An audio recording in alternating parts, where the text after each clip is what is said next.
Hi, welcome to Marvelous Mysteries, the podcast. I'm Rebecca. And I'm Jaden. And we're going to go over some mysteries that we researched with you guys this week. Oh, man. It's been a rough start. It took us a half hour just to set up the audio this week. So yeah, it's been rough. Yeah. So anything new happened to you this week? Not really. It was a very uneventful week. I don't know. I don't have anything eventful this week either. But my life isn't that exciting to begin with. So yeah. I wrote. That's pretty much what I did the past 2 days. Yeah. My life is also not exciting. I get up 15 minutes before I have to work, and then I depends on if I take a shower the night before, then I don't shower in the morning. But then I get dressed for work, and then I work, and then I have lunch, and then I work, and then I just watch TV or do whatever. So, I wish Winnie would have come in here with us. I know we should have. Winnie's her cat, by the way. I know we thought she wouldn't come out under the bed. Yeah, the new location is my closet. Last week was under Jaden's desk to try to limit the echoes and stuff. But we decided to try my closet because it's more comfortable than sitting under a desk on a hard floor. And there's a lot of clothes in here because I have a lot of clothes. So they're nicely helping with the sound, hopefully. We'll find out. So it's fine. Yeah, I have a lot of clothes. That's you're on Isaac's side. But I have a lot of stuff. He has his shoes down here, his fancy shoes. Aren't they huge? Yeah. But it's fine because he's a tall guy. Yeah, my husband, who's also Jaden's brother, is 6'4"? Yeah, he's 6'4", so his shoes are huge. Anyways. Okay, I have icebreakers as normal. There's not that many, though. Do you prefer the pool or the beach? Okay, is it the beach by the ocean or by a lake?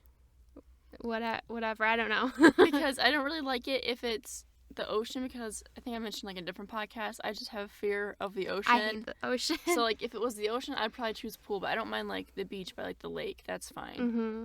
But yeah, I agree. I don't love the ocean either, unless it's very clear water. Yeah. Jellyfish.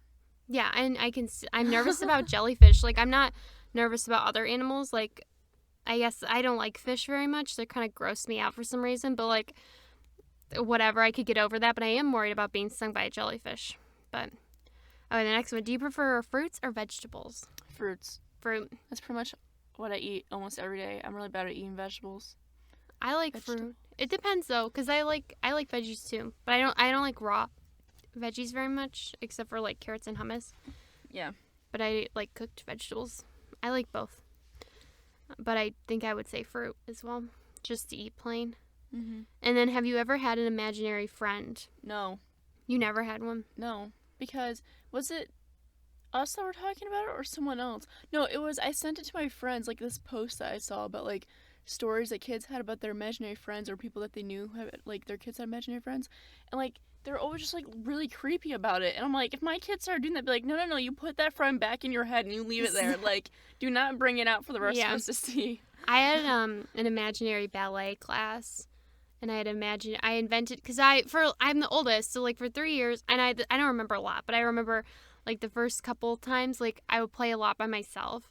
And so I invented this, it was more of I was playing pretend, but by myself, Right. And I always pretended I was in this ballet class, and we would, our teacher would get kidnapped, and I would rescue her with ballet and stuff. But it's more like a game, I feel like. Yeah, it was a little, I didn't literally have, an imaginary friend that I hung out with, but I did have, this imaginary ballet class I remember playing a lot when I was little. Because I was, it was a while, I'm the oldest, so I was by myself for a few years, and it was a few more years before my sister could actually do anything with me, because she was a baby. But yeah, I was just gonna say, I don't like kids who have, okay, that's harsh. What I meant was, they just kind of, freak me out a little bit. Like, it Yeah. depends on how far they take it. If it's, like, to the point where, like, my imaginary friend Timothy, he wants some cookies too, and then, like, they're, like, full on having, like, a full-blown conversation with, like, Yeah. their imaginary friend, I would be like, no. No, stop. Like, stop. No more fun time. Have you ever seen, there's like this is a little sidetrack, but like there's a thing of like creepy things kids have said to their parents. And like the one I remember my friend told me in like 8th grade or something is like one of the girls came to her dad in the middle of the night and was like, I want to peel all your skin off. Oh my gosh. Because he forgot that he had sunburn, so his skin was peeling. So she's like wanted to like peel the skin. It's still weird. It's a little Nasty. weird. But, like, it's a little bit more understandable, but he was like, what the heck? Because, like, that's disturbing. But anyways. Did I go first last week, or did you? I think I did. So You can did, go. so I go first now. Yeah. I mean, it doesn't matter, but you can go first. Yeah, sure. I, like, did this whole thing. I actually, like, put a lot of time into it this week. I didn't. Look, I have pictures and everything. Wow. It's like a book report. I know, I did like a book report, although it's still not super well researched. No, mine are not real well researched. I'm really bad at, like, I procrastinate so badly when it comes to finding these things, which is like very not like me. Like, usually like school wise, like I would finish all my assignments, like if I was able to, like weeks ahead of time. Yeah, And I think it's because like for like this stuff is usually like the day after I work, and I just do not want to do anything after I work, and so I'm just like, oh. I try to. I usually do it the few days before, because I usually don't have time after work on Fridays, and then I do it during lunch because I have an hour for lunch. Oh, okay. But this one for some reason I was like, I'm gonna do so well, and I like typed it like, I don't know. I was like typing things, like adding like my own things and stuff, and because usually I like, you know, like just highlight and copy and paste a little and like change it up, like add things from different sources. But this one but it still is not that good probably compared to other mine's people's. really short and not that well researched either. But I really don't know how much for what mine's about. I really don't know how much I could have done. Okay. Research wise. Sorry, go ahead. No problem. So mine is called The Grimes Sisters. It's either Grimes or Grims, but I think it's Grimes. Grimes. Yeah. Okay, so this is December 28th, 1956, which is my anniversary. 1956. Yeah, I didn't get married in 1956, but that's the date I got married. Patricia and Barbara Grimes, Patricia, who was 12, and Barbara Grimes, and Barbara was 15, attended the Elvis Presley movie Love Me Tender at the Brighton Theater in Chicago, and they never came home. So basically, these sisters were inseparable. They were two of the family of 7. They were cute, well-loved, you know, they're young. They left the house at 7:30 p.m., and the Brighton Theater is about 1.5 miles from their home. They had $2.50 in their possession, which is $23 today. And they don't know if they either walked or took the bus to the theater.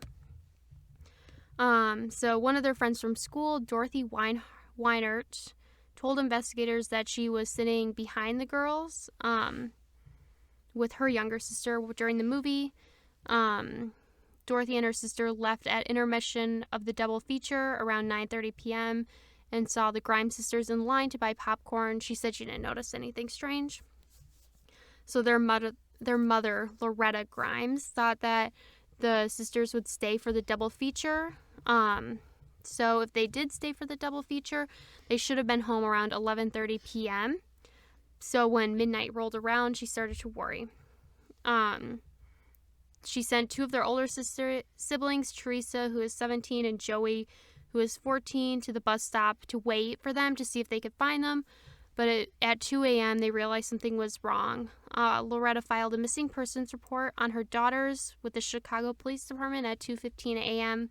on December 29th. So the investigation, the missing persons report sparked one of the largest missing persons cases in Cook County.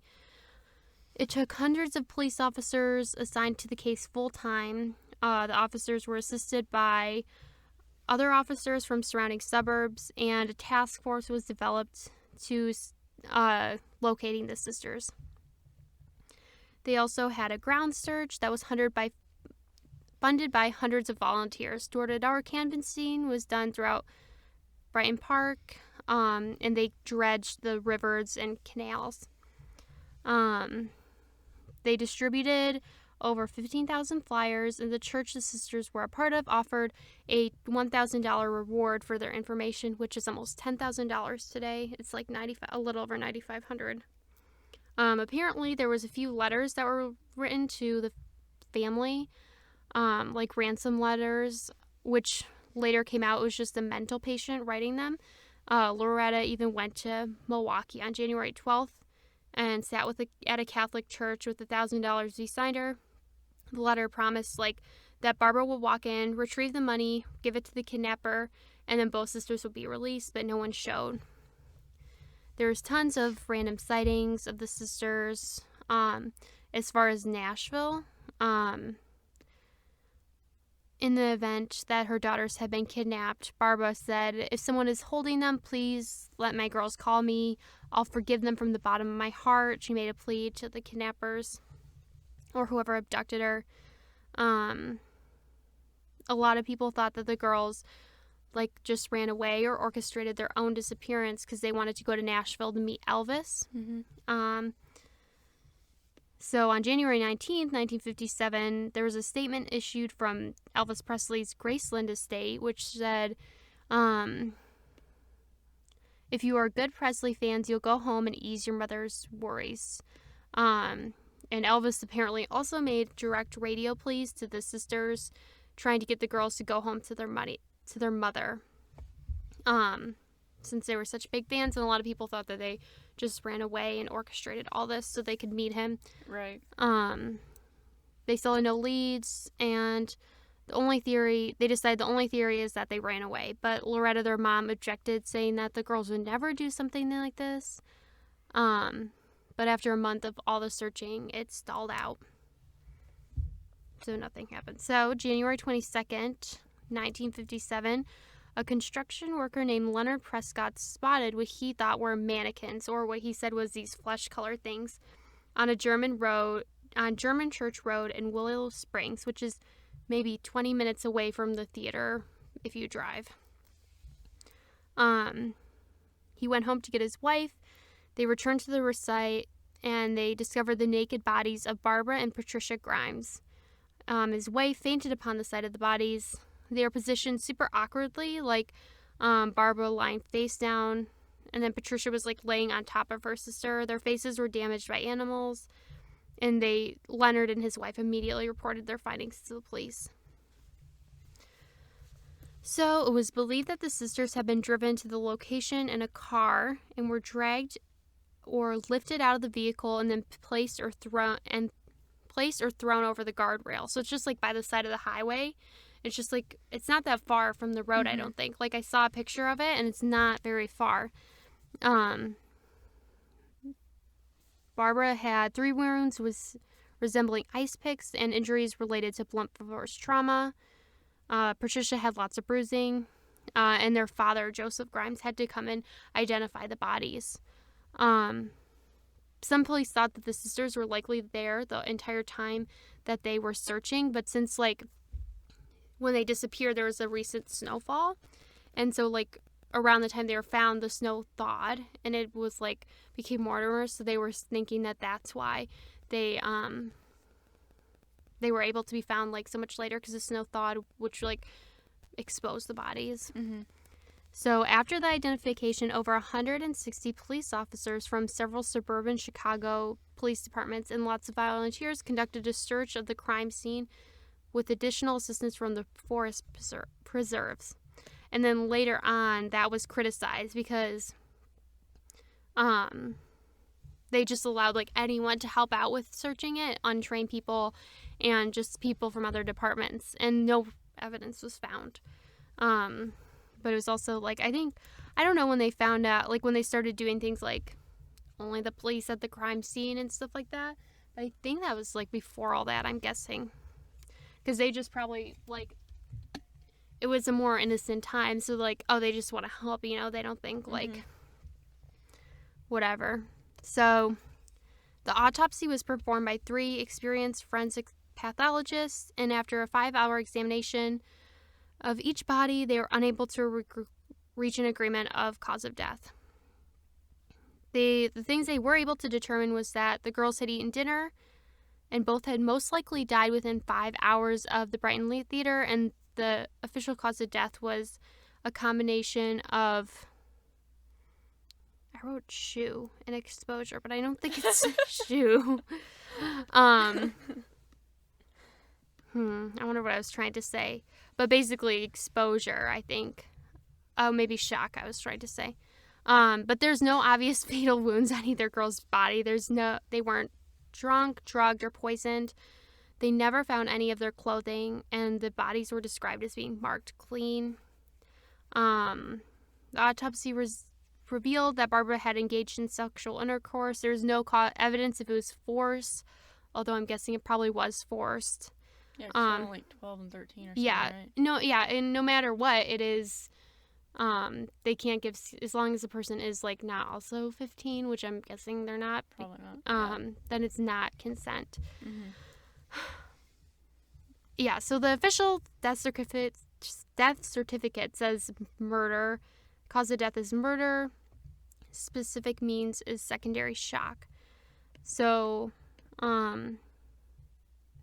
it's really sad because I'm nervous that they're just slightly alive. Not slightly alive, but, like barely alive and had to sit out there in the cold. Yeah. Yeah, and I accidentally saw one of the crime scene photos, and it's not, super graphic, but it was, it's still disturbing enough and made me sad. I was like, nah, I don't like to look at stuff like that, but I accidentally, saw it on the website, and it's not horribly, disturbing or graphic, but it is, because it's, they're just, thrown over the rail like they were, trash or whatever, which is horrible. But, so one of the coroners, Walter McCarran, he was very adamant the whole time that they had been alive until January 7th, where most people, the general consensus is they were killed right away when they were abducted. He said that the lack of discovery. Oh, he disagreed that with everyone else. Oh wait, no. Wrong person. Walter McCarran said that the lack of discovery was due to the freezing temperatures, and then because the layer of snow melted earlier on. Harry Gloss is the one that disagreed with the official time of death. He said that the thin layer of ice around the girl's body indicated that they had been alive until at least January 7th. He thought that both girls had been, held captive for the whole time. And he said he had found, semen on Patricia and stuff, and so he was very adamant this whole time that they had been held captive and had been alive this whole time. So there are several suspects. The first one is Edward Beadwell, but he was called Benny, not Beatty. He was a 20-year-old drifter from Tennessee. He'd been evicted from his family's home. Prior to the Grimes sisters' disappearance, he earned money as a part-time dishwasher in a Chicago Skid Row restaurant. And people say he resembled Elvis Presley. I mean, I don't know, I guess, but... So that's why they thought, maybe they would get into the car since he looked so much like Elvis. According to the restaurant owners he worked at, he and another young man had been in the company of two girls that resembled the Grimes sisters early morning of December 30th. After that, police arrested him and subjected him to a 3-day interrogation.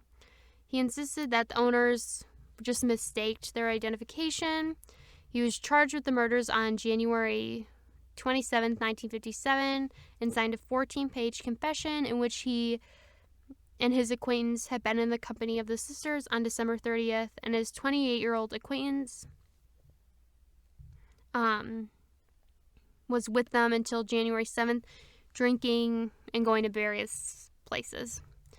This is his confession. He said after several days in the girls' company, him and his friends fed the girls hot dogs and then beat them and threw their renewed bodies into a ditch when they rejected his sexual advances. So this is why it might not have been him. So Loretta was like, that's a lie. My girls would never be on West Madison Street. They don't even know where that was. It's probably a bad part of town, so she didn't believe it. And then the other guy, Willingham, admitted to being in the company of him and 2 girls, but said it wasn't the sisters. He said he wasn't involved in any murders. And Beadwell recants his confession because he said that the reason he confessed is because he was in custody for 4 days and just wanted to leave. So the autopsy doesn't support this. Their stomach contents didn't have any alcohol or hot dogs, and they hadn't been beaten to death. And there was also, he apparently clocked into his employment at 4:19 p.m. on December 30th until 12:30 a.m., which is around the time of abduction, they think. So there's Max Fleeg, who is a 17-year-old suspect. He was considered one of the prime suspects at the time because of his age, because he was closer to the girl's age. But he was prevented from taking a polygraph test because, juveniles are protected under law. They don't have to take any. Mm-hmm. He volunteered, but during the unofficial test, he allegedly confessed the murders. But since there is no legal means of using the polygraph tests as evidence, they had to release him. And there's, again, no physical evidence supporting his own official investigation. But he was jailed later for murdering another young woman. So there had... Wait, okay, so up until this point, 2 or 3 people have confessed. But they're wrong. Or, they're not viable. Sorry, I'm just grabbing my water. Very good. I'm just I don't know. I feel like they didn't keep an eye on any of them after that. Apparently not, because this is still, an unsolved case. Right. It just seems kind of weird. I don't know. Okay, well, this is the next one. This next one's interesting. Walter Krantz, he's a 53-year-old steamfitter and self-proclaimed psychic. So on January 15th, he called a switchboard operator in the Chicago Police Department's complaint room and told the operator that both sisters were deceased and their body could be found in an unincorporated area in Lyons Township or Leon's Township. I don't know. But he wouldn't give his name. He said he had the revelation in a dream. The operator, though, was able to trace his car from the home. So the park he described was only 1 mile from the true location where the bodies were found. When questioned, he told the police that his ancestors possessed psychic powers and that he had a vision at night. That night, he had a vision after a night of heavy drinking. So that's really reliable, his vision. He was initially the number 1 suspect, and apparently the handwriting experts said he may have written some of the ransom notes, but he denied involvement and she was released. So also he didn't fit it. Then there's this guy, but this doesn't happen. So Charles Leroy Melquist, they didn't discover him until 2013. So in 2013, a retired West Chicago police officer named Raymond Johnson began a personal investigation into the case. He had extensively researched the case, and he believed that he could solve it, but with public assistance. He thought the killer could be this guy, Charles Leroy Melquist. Melquist had been convicted of the murder of a 15-year-old girl named Bonnie Leigh Scott, who he knew prior to her murder. Her body had been found 2 months after her disappearance, less than 10 miles from where the Grimes sisters' bodies had been found. Her body was also found naked, and she had similar non-lethal markings to the Grimes sisters. And there are similarities to the murder and the disposal of the bodies, but they had never questioned him around the same time as the Grimes sisters' murders. So the day after the body of Bonnie Leigh Scott was found, Loretta received a phone call from an individual who claimed responsibility for Bonnie's murder. He said, "I've committed another perfect crime. This is another one that cops won't solve, and they're not going to Beadwell or Barry Cook." Loretta, until 1989, I think, when she died at age 83, she remained adamant that the caller was the same person who called her in May 1957, which I'll get to later.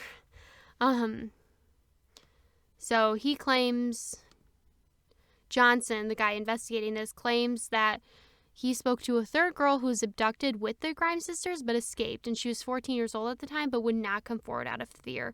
So Charles died in 2010, and he was never charged. But he was arrested for the other one. I believe he died in prison, but I don't have that. So the aftermath of all this, some of this nice, like, Loretta was unable to work because of all this, but friends and family and people in the community donated a lot of money to the family so she could focus on this. Like, with all the funds, they were able to pay off the mortgage on their house and pay for the funeral expenses for Barbara and Patricia, which is nice that she didn't have to worry about that. So May of 1957, this is what I was, like, referring to earlier, Loretta received anonymous phone calls from an individual claiming to have undressed and killed her daughters. The family received a lot of hoax calls like this before, but sorry, I need some water.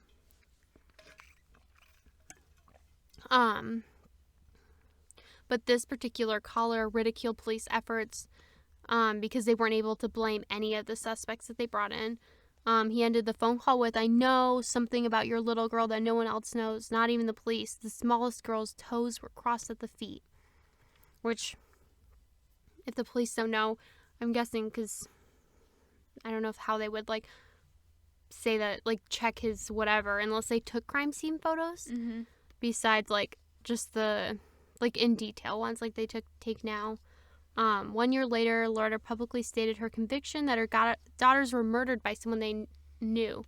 She said even in the cold winter, Barbara and Patricia would have never gotten into a stranger's car, no matter how cold or uncomfortable they are. And so that guy I mentioned earlier, Raymond Johnson, he created this Facebook group dedicated to helping solve the Grimes sisters' murder. So there's a Facebook group. I looked it up this morning. It's still, like, active, and you can join it.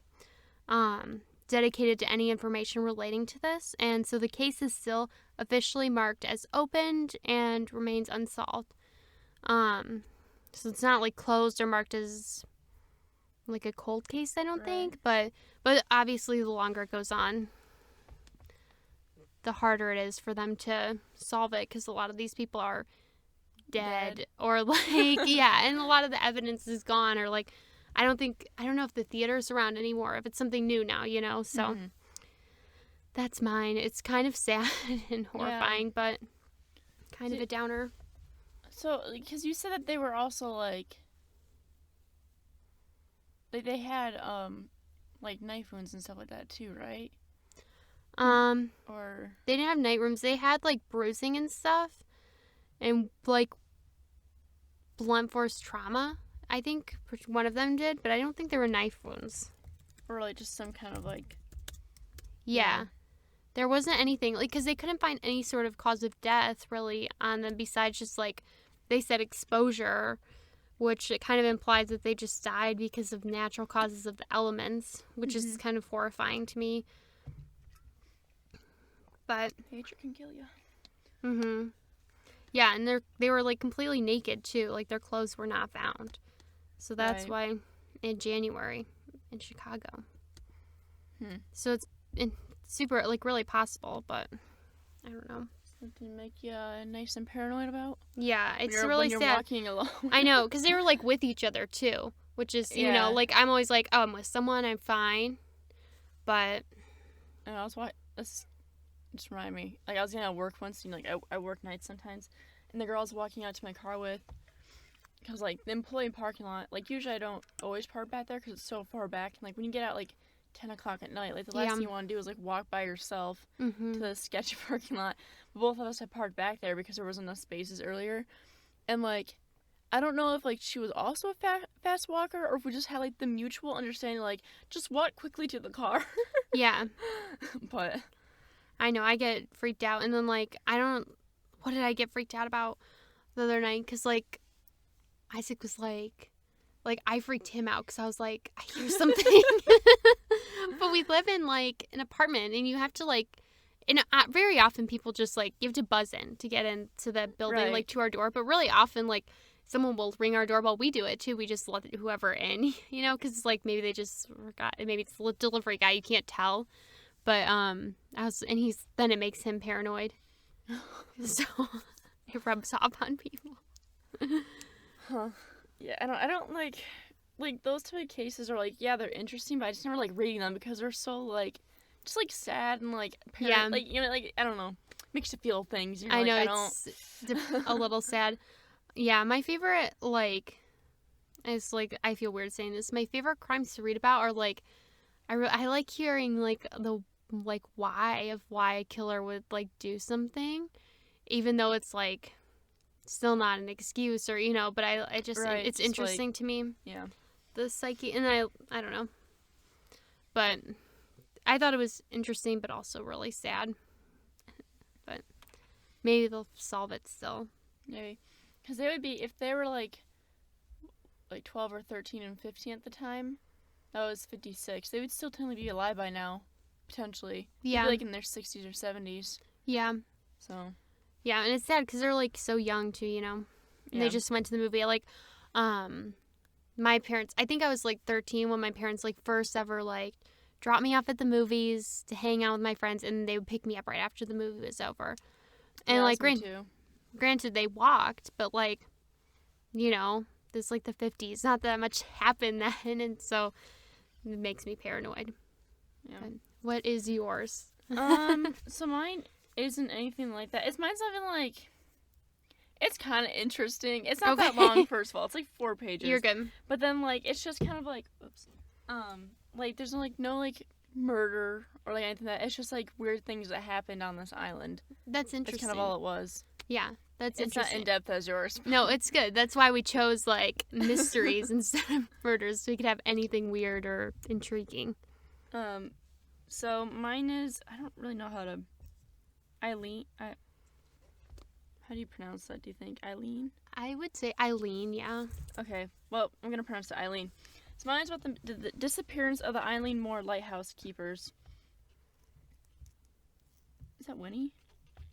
Is she at the door? Yeah, she's crawling at the door. Should we let her in? Sure. Watch it. It's not Winnie. It's a person. Hi! You want to come in? Come here. Oh, there she is. Come here. I don't know if she'll come in here. I want her in here. Winnie, come here. Oh, she won't come in. She knows. I don't think she will. She knows it's a trap. Yeah. Come here. Okay. Well. All right. That was the cat. Yeah. She's not coming in. She wanted to, but she can just creepily scratch at the door. Yeah. Okay. Anyways, so mine's about the Eileen Mor Lighthouse keepers. So on December 26th, 1900, a small ship was making its way to the Flannan Islands in the remote outer Hebrides. I feel like I'm pronouncing all this very wrong, but it's no problem. Its destination was the lighthouse at Eileen Mor, a remote island which was completely uninhabited. And like even though it was uninhabited, like a lot of people were still very interested in it just because it was kind of just like little sketch, Mm-hmm. you know. So it was named after Saint Flannan, a 16th century Irish bishop who later became a saint. And he built a chapel on the island, and for centuries shepherds used to bring sheep over.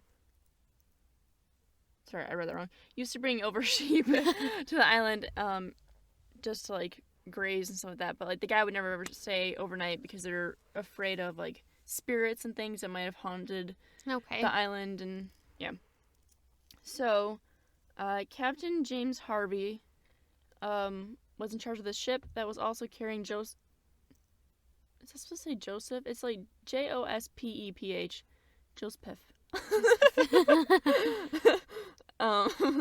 Joseph. Joseph Moore, a replacement lighthouse keeper. And like when they arrived, like the captain was like, there was no one waiting for their arrival, which he wasn't really surprised about, just given like the stories and things. So he blew the ship's horn and sent up a warning flare to attract attention, but there was no response. So Joseph Moore, oh yeah, it was just misspelled. It's Joseph. Okay. Joseph Moore, like he went ashore. He ascended the steps and things like that up to the lighthouse, and according to reports from Moore, the replacement housekeeper suffered an overwhelming sense of foreboding on his long walk up to the top of the cliff. Whoa, this is moving. Okay. So once he was at the lighthouse, Moore noticed something was immediately wrong. The door to the lighthouse was unlocked, and in the entrance hall, 2 of the 3 oil-skinned coats were missing. So Moore continued on to the kitchen area, where he found half-eaten food and an overturned chair, as if like someone had jumped up from their seat and hurried and left. And like just in general, like another thing that was also kind of weird was that the kitchen clock also stopped working. It just stopped. So Moore continued to search the rest of the lighthouse, but he didn't find any sign of the lighthouse keepers. So he went back to the ship to inform the Captain Harvey. And the captain ended up ordering a search of the islands for any missing men, but no one was found. So Harvey sent back a telegram to the mainland, which in turn was forwarded to the Northern Lighthouse Board headquarters in Edinburgh. So this is the telegraph that he sent. It says, a dreadful accident has happened at Flannan's. The 3 keepers, Ducat, Marshall, and the occasional, have disappeared from the island. On our arrival there this afternoon, no sign of life was to be seen on the island. Fired a rocket, but as no response was made, managed to land Moore, who went up to the station but found no keepers there. The clocks were stopped, and other signs indicated that the accident must have happened about a week ago. Poor fellows, they must have been blown over the cliffs or drowned trying to secure a crane or something like that. Night coming on, we could not wait to make something as to their fate. I have left Moore, MacDonald, buoy master, did I say it? And 2 seamen on the island to keep the light burning until you make other arrangements. Will not return to Oban until I hear from you. I have repeated this wire to Muirhead in case you are not at home. I remain at the telegraph office tonight until it closes if you wish to wire me. So that's what the captain had sent. Just let everybody, let the, what's it called? Headquarters know what was happening. Okay. So a few days later, Robert Muirhead, the board's superintendent, I guess I should say it, was who both recruited and knew all 3 men personally, departed for the island to investigate the disappearances. And he found nothing at the lighthouse. Because Moore had already reported, so he found nothing else to add on to that. And then, except he found the lighthouse's log, like a journal. Okay. Not like a log. But It's just my log. That's what I thought at first, and I continued reading, and I was like, oh, that makes a lot more sense. So Muirhead immediately noticed that the last few days of the entries were unusual. On the 12th of December, Thomas Marshall, the second assistant, wrote of severe winds the likes of which I have never seen before in 20 years. He also noticed that James Ducat, the principal keeper, had been very quiet, and that the third assistant, William MacArthur, had been crying. It's me. And so, they're like, okay, why, this is kind of strange, also, why was this man crying? From the storms and everything like that. So log entries on the 13th of December state that the storm was still raging and that all 3 men had been praying. And they're still, kind of confused as to why they would be so worried about a storm, considering that the lighthouse was 150 feet above sea level. So they should have been perfectly safe, so that was just kind of weird. And then even more peculiar. I can't say that word. It's regularly. I can't say that word either. Regularly? Yeah. Anyways, we're gonna move on. So they also found no reported storms, or that there were no reported storms in the area on the 12th, 13th, and 14th of December. In fact, the weather was calm, and the storms that were to hit the island didn't hit until December 17th. So they're kind of it's just kind of strange that they made a log of all these storms happening when technically there actually weren't any storms. So the final log entry was made on the 15th of December, and all it said was, storm ended, sea calm, God is over all. So after reading the logs, Muirhead's attention turned to the remaining oil-skinned coat that had been left in the entrance hall, which they were confused about because it was bitter cold out. It was winter and everything like that, so why would a lighthouse keeper venture out without his coat? And why would all 3 lighthouse keepers leave their posts at the exact same time when it was prohibited Okay. from doing that? So, further clues were found down by the landing platform. Here, Muirhead noticed ropes strewn over all the rocks, and the ropes were usually held in a brown crate 70 feet above the platform on a supply crane. And they're like, perhaps the crate had been dislodged and knocked down, and the lighthouse keepers were attempting to retrieve them when an unexpected wave came and washed them out to sea. So that was one theory. And like Muirhead had included that in his official report to the Northern Lighthouse Board. So this is just the last little bit, so it's almost over, but it says this explanation left some people in the Northern Lighthouse Board unconvinced. For one, why had none of the bodies been washed ashore? Mm-hmm. Why had one of the men left the lighthouse without his coat, especially since it was winter? And why had all 3 lighthouse keepers been taken unaware by a wave? So the most like